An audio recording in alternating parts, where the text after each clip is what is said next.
Bismillahirrahmanirrahim. Today we are going to study Euler's method. Euler's method जैसा कि name से show हो रहा है कि साइंटिस्ट के नेम पे है.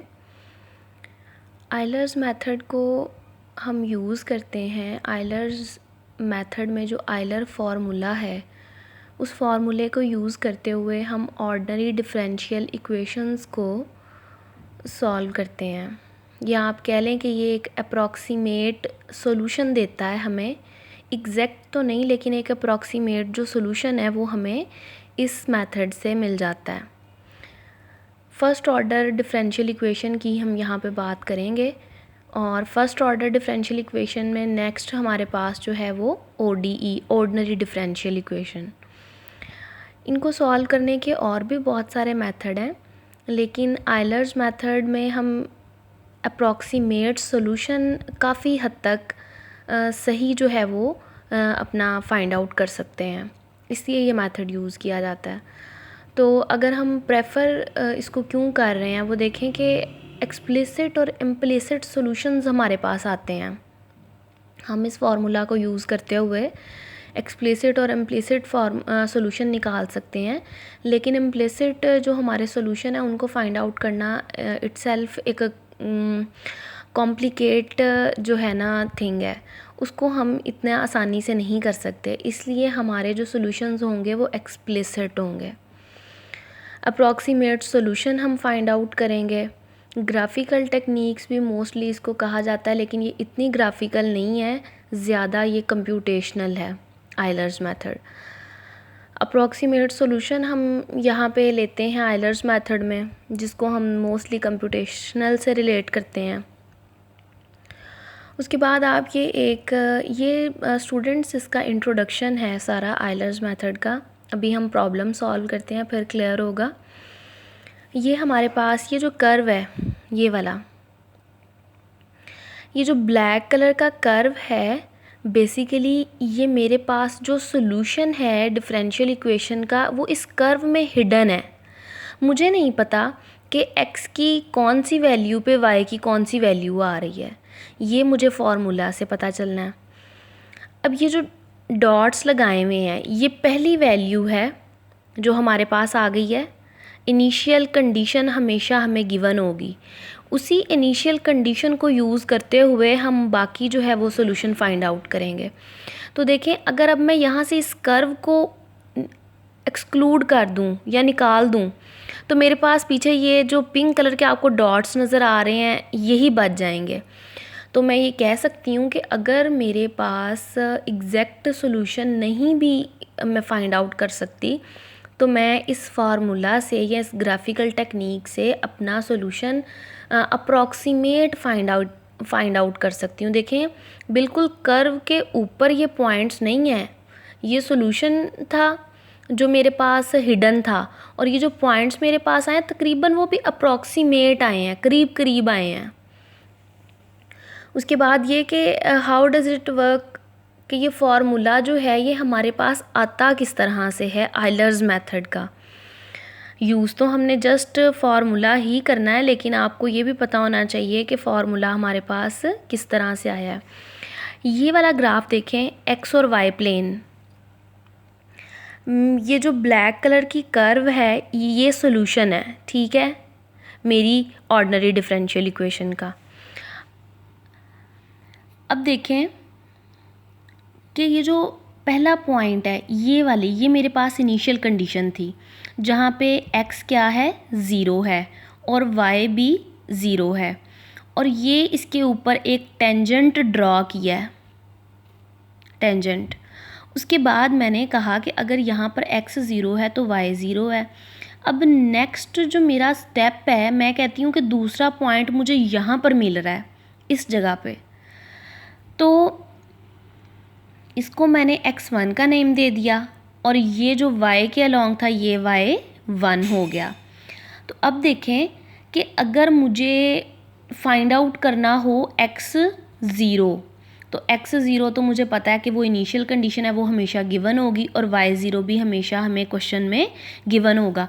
अब मैं फाइंड आउट करना चाह रही हूँ x1, तो x1 को देखें, x1 और x0 के दरमियान में जो डिस्टेंस है ना वो h है और इसको हम स्टेप साइज़ कहते हैं।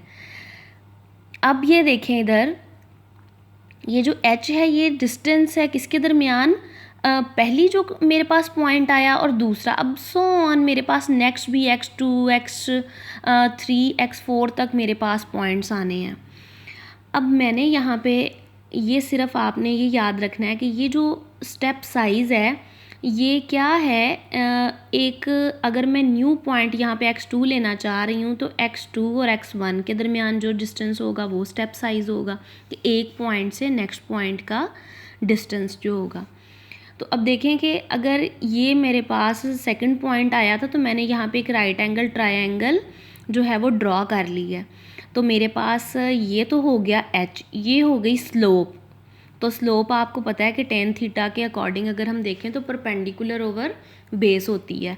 तो परपेंडिकुलर ओवर बेस, ये देखें परपेंडिकुलर ओवर बेस, और ये मेरे पास क्या है slope f of x 0 y 0, जिसको हम मोस्टली अपने क्वेश्चंस में dy ओवर dx को इक्वल लेते हैं f ऑफ x y के। तो ये मेरे पास स्लोप किसकी इक्वल आ गई, ये देखें ये मेरे पास अननोन है और ये मेरे पास गिवन है h। तो यहाँ पे ये जो अननोन है अगर ये इधर ही रह जाए और इसको वहाँ जाके मल्टीप्लाई कर दें तो मेरे पास ये अननोन नहीं आ जाएगा। अब सेम इसी तरह से ये तो हो गई आपको यहाँ पे ग्राफ के बारे में एक्सप्लेनेशन। अब देखें कि x1 जो है मेरे पास वो कैसे आता है। x1 मेरे पास कैसे आया, x0 में जब मैंने ऐड कर दिया h, स्टेप साइज़ ऐड कर दिया तो मेरे पास ये पॉइंट आ गया। अब अगर नेक्स्ट फर्दर पॉइंट x2 हो यहाँ पे मेरे पास, तो मैं उस x2 में h दोबारा एक further next step size add करूँगी तो मेरे पास x2 आ जाएगा। इसी तरह से सो ऑन। ये तो क्लियर हो गया यहाँ पे कि x1 x2 और इस तरह से मेरे पास x1 अगर फाइंड आउट करना है तो उसकी ओल्ड वैल्यू और plus step size h, x2 find out करना है तो x2 से पहले क्या आता है हमारे पास x1, तो इट मीन्स x की ओल्ड वैल्यू x1 और h। इसी तरह से ये n तक हमने कर लिया। अब y पे आएँ, y1 अगर मुझे चाहिए तो ये देखें y0 है मेरे पास, ये यहाँ पे आ गया उसकी ओल्ड वैल्यू, और ये जो यहाँ पर मैंने लिखा है वो मेरे पास कहाँ से आया, ये जो अननोन था ये चीज़। अब मैंने अगर इसको यहाँ पे मल्टीप्लाई कर दूँ तो मेरे पास यहाँ पे ये देखें h into F of x0 y0 ही आएगा। इसी तरह से y2 अगर मैंने फाइंड आउट करना है तो मेरे पास y2 से पहले y1 ओल्ड वैल्यू, फिर h of f x1 y1, इसी तरह से up to so on n तक हमने फाइंड आउट कर लिया। ये सारा आपको बताया कि हमारे पास बच्चे किस तरह से फॉर्मूला आया है। अब अगर हम इसको देखें आयलर्स मेथड को, तो ये फार्मूला है x के लिए और ये फार्मूला है हमारे पास y की वैल्यूज़ के लिए। इम्पॉर्टेंट स्टेप्स जो आपने इसमें क्वेश्चन में याद रखने हैं वो ये हैं कि हर एक क्वेश्चन में h हमें स्टेप साइज़ गिवन होगा और जितना नंबर 2 है स्टेप साइज़, जितना h छोटा होगा वैल्यू हमारी उतनी ज़्यादा ट्रू वैल्यू के करीब आएगी। फिर हमारे पास n जो है वो हमेशा 0 से स्टार्ट होगा और dy ओवर dx को हमेशा हम इक्वल रखेंगे f of x n y n के। तो ये पहला प्रॉब्लम है बच्चों। ये आयलर्स मेथड में फॉर्मूले आपने ये दोनों याद रखने हैं।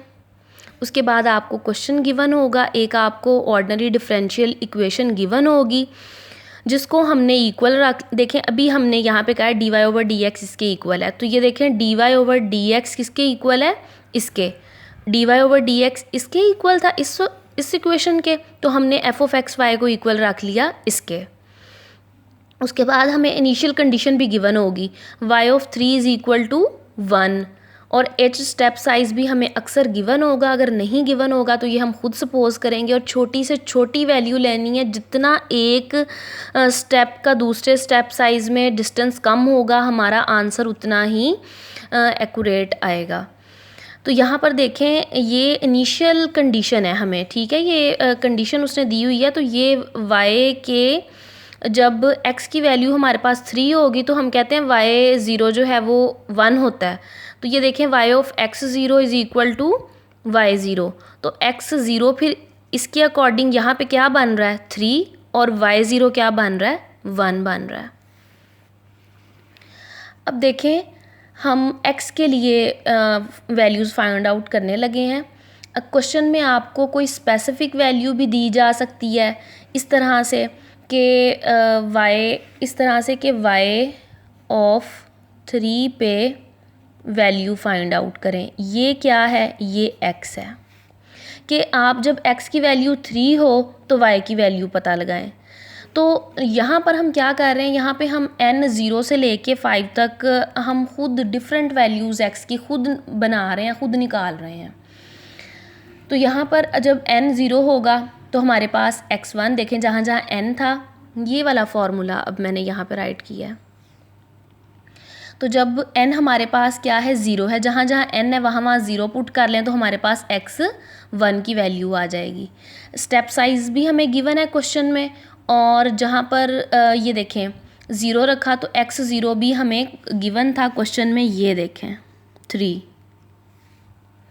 इसी तरह से जब n 1 हुआ तो हमारे पास x की वैल्यू क्या आई x2, ये भी x1 अब कौन सा लेना है, ये प्रीवियस वाला, और h हमें गिवन है 0.2।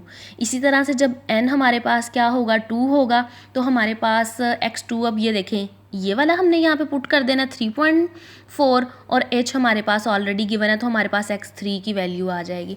इसी तरह से हमारे पास वैल्यू आ जाएगी x जब n हमारे पास 3 होगा तो जहाँ जहाँ n है वहाँ वहाँ हमने 3 पुट कर देना तो x4 बन जाएगा, और xn ये देखें x3 हमारे पास ये था, ये उठा के हमने यहाँ पे पुट कर दिया कि हमारे पास प्रीवियस वैल्यू का होना बहुत ज़रूरी है।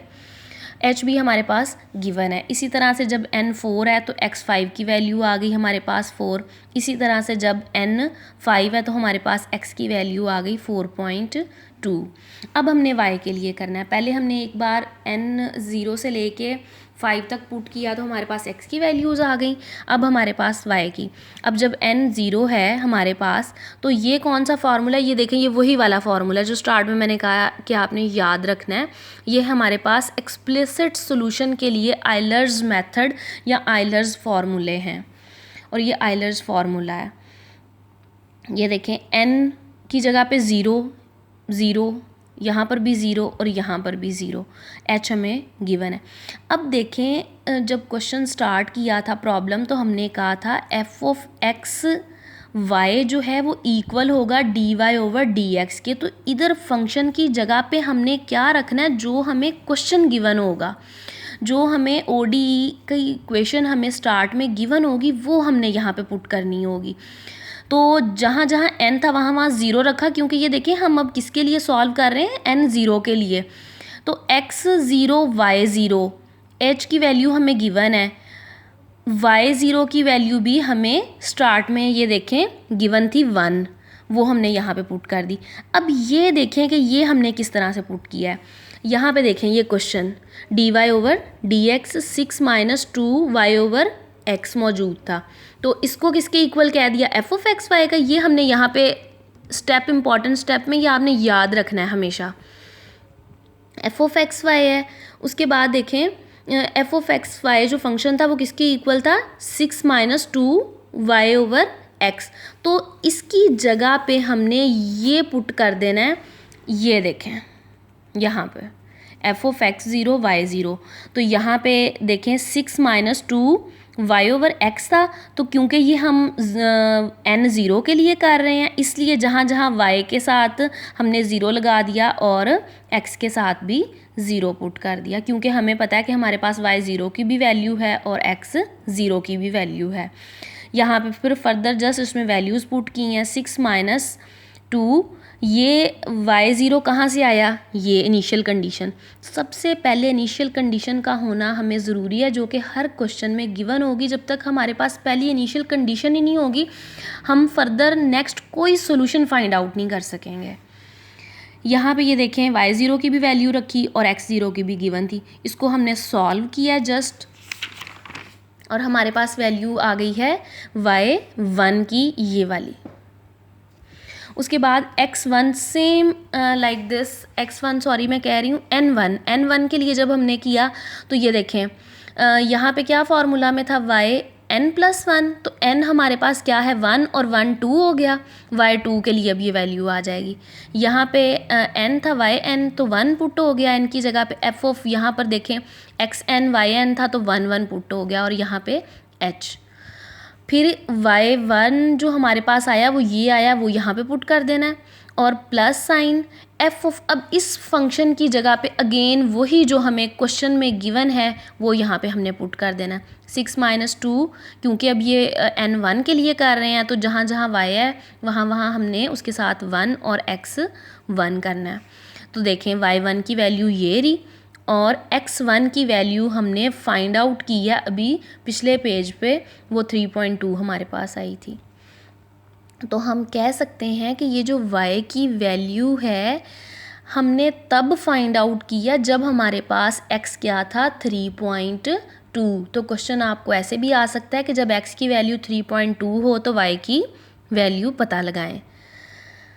अब ये देखें, ये हमने सॉल्व कर लिया, यहाँ पे ये y2 आ गया। इसी तरह से हमने n2 के लिए किया, तो हमारे पास ये देखें यहाँ पे x2 और y2 आ गया। फर्दर हमने ये जस्ट यहाँ पे ये देखें y3 की वैल्यू फाइंड आउट की, ये y2 पीछे वाला, ये जो अभी हमने फाइंड आउट किया था, और ये हमारे पास x2, ये देखें ये वो वाली वैल्यूज़ हैं बच्चे जो हमने पीछे यहाँ पे कर ली हैं, ये वाली, ये मैं पुट कर रही हूँ यहाँ पर y3। उसके बाद ये देखें n जब 3 होगा तो हमारे पास क्या वैल्यू आएगी, x3 हमारे पास ये आ जाएगा, और ये हमारे पास वैल्यू आ जाएगी y4 की 4.626। इसी तरह से हमने n4 के लिए फाइंड आउट कर लिया, बिल्कुल वही फंक्शन यहाँ पे पुट करना है। अब n4 है तो यहाँ पे y4 और x4 आ जाना है। इसी तरह से हमारे पास वैल्यू आ गई y5 की 5.339। इसी तरह से हमने n5 के लिए फाइंड आउट कर लिया, x हमारे पास x5 अब क्या है, 4 है। ये जस्ट हमने वैल्यूज़ फाइंड आउट कर ली हैं, और अब हमने इसका एक टेबल क्रिएट कर लेना है। बेसिकली आइलर्स मेथड से हमारे पास एक एस्टिमेटेड वैल्यूज़ हमारे पास आना शुरू हो जाती हैं, जो अप्रॉक्सीमेट होती हैं, जो एग्जैक्ट तो हम इनको नहीं कह सकते, लेकिन अप्रॉक्सीमेट वैल्यूज़ हमारे पास आ जाती हैं। अब देखें, जब n हमारे पास 0 था तो x हमारे पास क्या था, 3.2, और y हमारे पास ये आया था, और f ऑफ x y ये देखें, जब हमने ये देखें 5.34 ये हमने यहाँ पे पुट कर दिया। फिर जब 1 था तो हमारे पास क्या आया, यहाँ पे 3.4, और y हमारे पास क्या आया, 3.009। ये आपने जो अभी कैलकुलेट की हैं वैल्यूज़, ये उन्हीं का ही एक टेबल यहाँ पे हमने क्रिएट कर दिया। तो ये हमारे पास एग्जैक्ट सॉल्यूशन तो नहीं, एस्टिमेटेड वैल्यूज़ आ गई हैं। हमने एक न्यूमेरिकल प्रॉब्लम को, ODE को, ऑर्डिनरी डिफरेंशियल इक्वेशन को आइलर्स मेथड के ज़रिए हमने अप्रॉक्सीमेट सॉल्यूशन फाइंड आउट कर लिया है, ख़ुद से वैल्यूज़ या n की वैल्यूज़ रखते हुए। इसी तरह से ये प्रॉब्लम 2 सॉल्व होना है, और एक और इसका ही रिलेटेड प्रॉब्लम है, प्रॉब्लम 3, वो भी ऐसे ही सॉल्व होना है, वो आपने खुद करना है।